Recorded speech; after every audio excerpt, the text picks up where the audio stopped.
Now at 5, lightning strikes an area water treatment system. The damage now causing residents in Jervis to boil water before they drink it. Plus, new charges for the man suspected of stabbing 2 teenagers at a Max station Saturday. Why police are considering it a hate crime. But first, our hearts are broken for these people. A church hit by arson doesn't let the setback stop them from Sunday worship.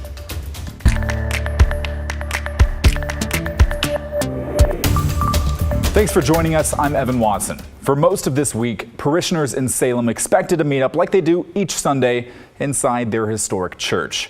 But it wasn't possible after someone set fire to the building. Thomas Schultz was there to see how congregants carried on despite not being able to worship inside. Hundreds of congregants of St. Joseph Church came to worship Sunday morning in the parking lot. Despite a fire started by arson, they say their faith and congregation are as strong as ever. Congregants, young and I was baptized here 70-some years ago. Others who have been here for decades, coming to church just like they do every other week. But for the first time, they weren't sitting in their usual pews. Around 2 a.m. Thursday morning, a fire in a dumpster spread to the roof of St. Joseph's. Eventually, it grew to 5 alarms. It was determined that it started by arson.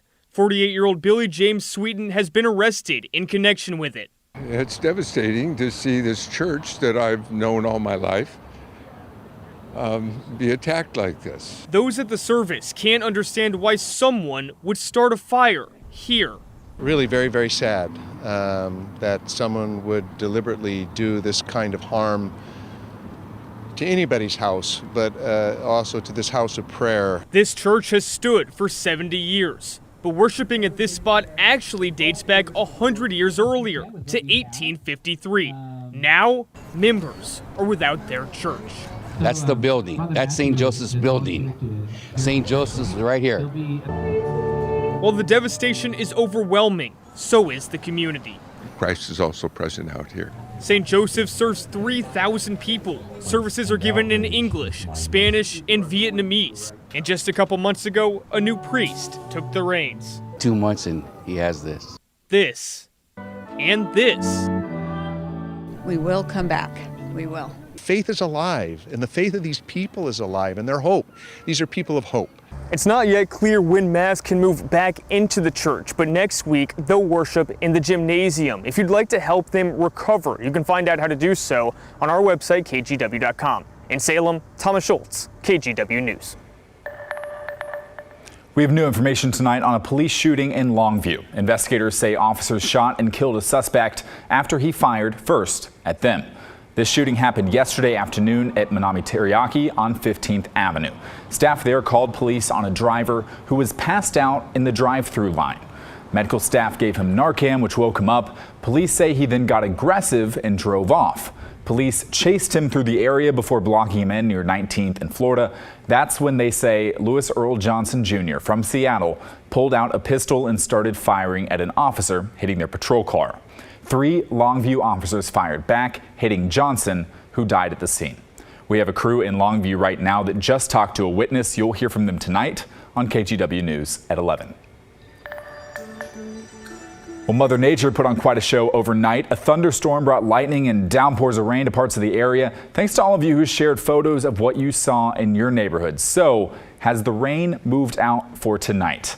For that, we'll head out to Northeast Portland and the Columbia Edgewater Golf Course, where meteorologist Joe Ranieri is live for the final hour of the Portland Classic. How's it going, Joe? It's going great out here at the tournament. Again, this is the 52nd tournament. And Evan, I tell you what, the big talk, of course, is the golf. But the other thing, besides the golf, is the storms that rolled through here about this time yesterday afternoon and just kind of stuck over parts of the metro area throughout the early morning hours. And some of the rainfall amounts were absolutely staggering to see for late summer. Again, this was the second round of severe weather that we've seen here in the last couple of weeks. Now, looking at these rainfall amounts, you might think, oh, those are 24-hour totals.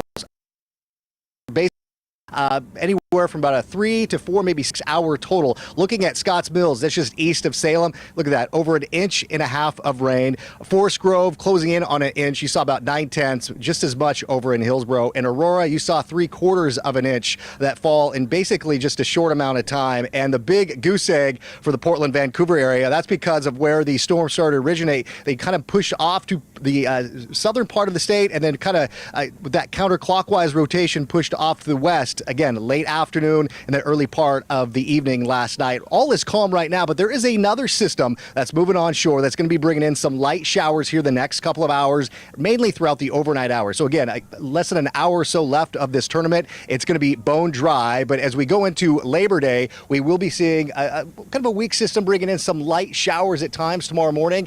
And again, the severe weather won't be happening along the west side of the state this afternoon. It'll be along the central and eastern side of the state. And as we put futurecasts into motion, you can kind of see some of those spotty showers popping up early tomorrow morning. But for the most part, heading into tomorrow afternoon, tomorrow night for your Labor Day, we're going to be looking at some very calm conditions, although a little bit cooler for this time of year. Again, we topped out in the low 70s this afternoon. Yeah, for early September, we should still be seeing temperatures on average right around 80 degrees. We will be talking more about when we can expect to see heading into the first week of school for a lot of kids throughout the metro area. That's coming up in about 10 minutes from now.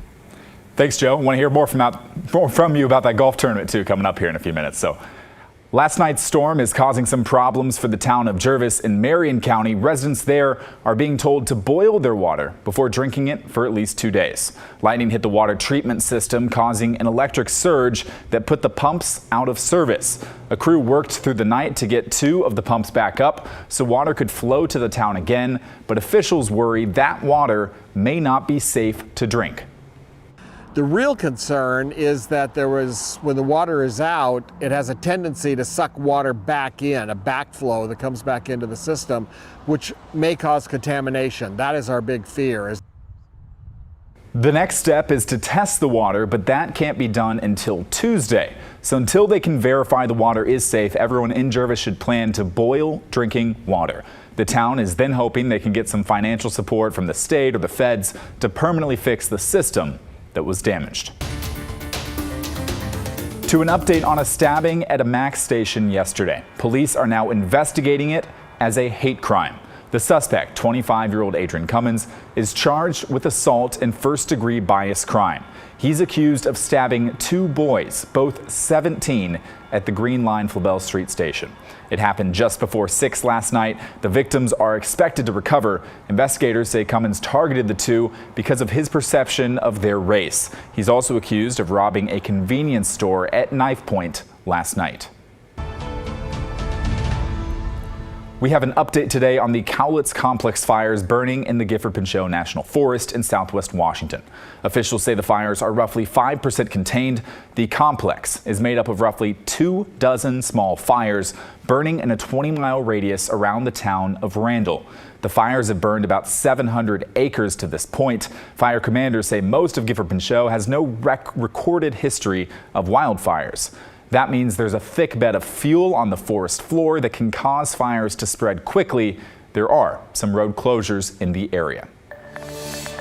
And developing now in Nevada, about 70,000 attendees are still stranded at Burning Man. 2 days of heavy rain left the campgrounds in Black Rock City a muddy mess. There's been 1 reported death at the event, but there's little information about that right now. People at the Music and Arts Festival were told to shelter in place and conserve food and water starting on Friday, since it's too muddy for many vehicles to get out. Some are trying to find a way home anyway. Never seen any rain like this. This is insane. I have some kids that are home alone that I need to get back to. So I'm actually going to try to make a break for it. They're saying the gates are still closed, but I've got a 4-wheel drive car and I'm going to try to make it out. Tonight is the culmination of the big event when the large wooden effigy burns. Organizers say they still plan to do that if the rain holds off.